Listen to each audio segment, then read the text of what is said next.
আজি প্ৰথম খবৰটো হৈছে টেট উত্তীৰ্ণসকলৰ বাবে সুখবৰ।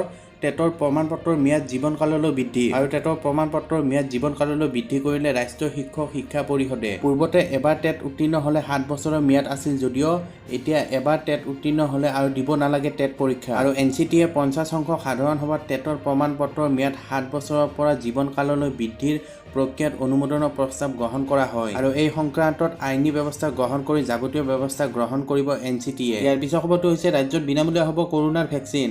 ইতিমধ্যে কেন্দ্ৰীয় চৰকাৰে এই কথা ঘোষণা কৰাৰ পাছতে স্বাস্থ্যমন্ত্ৰী ডক্টৰ হিমন্ত বিশ্ব শৰ্মাই কয় যে অসমতো বিনামূলীয়া হ'ব কোভিডৰ ভেকচিন। লগতে দুৰ্গা পূজাৰ সময়ত সকলোকে সাৱধানে থাকিবলৈ আহ্বান স্বাস্থ্যমন্ত্ৰীগৰাকী। লগতে স্বাস্থ্যমন্ত্ৰীগৰাকীয়ে কয় যে যোৱা 6 মাহৰ কষ্টৰ ফলত ৰাজ্যখনত নিম্নগামী হৈছে কোভিড আক্ৰান্তৰ সংখ্যা। ধৰ্মীয়ভাৱে দুৰ্গা পূজা উদযাপন কৰক, দুৰ্গা পূজাৰ পাছতে যাতে আমি ঊৰ্ধ্বগামী এটা সংখ্যা দেখা নাপাওঁ। লগতে তেওঁ কয় যে আমাৰ উন্নতি বিকাশ লাগে, কোভিডৰ লগত ব্যস্ত থাকিলে এইবোৰৰ প্ৰভাৱ পৰে, গতিকে দুৰ্গা পূজা নিয়ম নীতিৰে পালন কৰিলে আমি এই ভাইৰাছক পৰাভূত কৰিব পাৰিম বুলি নগাঁৱত মন্তব্য কৰে স্বাস্থ্যমন্ত্ৰী ডক্টৰ হিমন্ত বিশ্ব শৰ্মা। ইয়াৰ পিছৰ খবৰটো হৈছে কাজিৰঙা ৰাষ্ট্ৰীয় উদ্যান মুকলি হ'ল যদিও নাই পৰ্যটক, বৰষুণে সৃষ্টি কৰিব পাৰে অভাৱনীয় পৰিস্থিতিৰ। আৰু কাজিৰঙা ৰাষ্ট্ৰীয় উদ্যান যোৱা 21 অক্টোবৰত জনসাধাৰণৰ বাবে মুকলি কৰি দিয়া হ'ল যদিও খুব নামমাত্ৰ পৰ্যটকহে উপস্থিত হৈছে কাজিৰঙা ৰাষ্ট্ৰীয় উদ্যানৰ নৈসৰ্গিক প্ৰাকৃতিক সৌন্দৰ্য উপভোগ কৰিবলৈ। ইফালে ৰাষ্ট্ৰীয় উদ্যানখনৰ লজ, হোটেল, জীপ আদি আঙুলিৰে লিখিব পৰা ধৰণে বুকিং হৈছে বুলি জানিব পৰা গৈছে। উল্লেখযোগ্য যে দুৰ্গা পূজাৰ বতৰত পৰ্যটক উপস্থিত হ'ব বুলি আশা কৰা হৈছিল যদিও দুদিন ধৰি হৈ থকা মুষলধাৰ বৰষুণৰ বাবে পৰ্যটক উপস্থিত হ'ব পৰা নাই। ইফালে কেইদিনমান আগতে ভাল কৰা ৰাষ্ট্ৰীয় উদ্যানৰ ৰাস্তা ঘাট প্ৰবল বৰষুণৰ বাবে পুনৰ এবাৰ বেয়া হোৱাৰ আশংকা আছে আৰু যাৰ ফলত অনাগত দিনকেইটাত পুনৰ কাজিৰঙা ৰাষ্ট্ৰীয় উদ্যানৰ পৰ্যটনত প্ৰভাৱ পৰিব।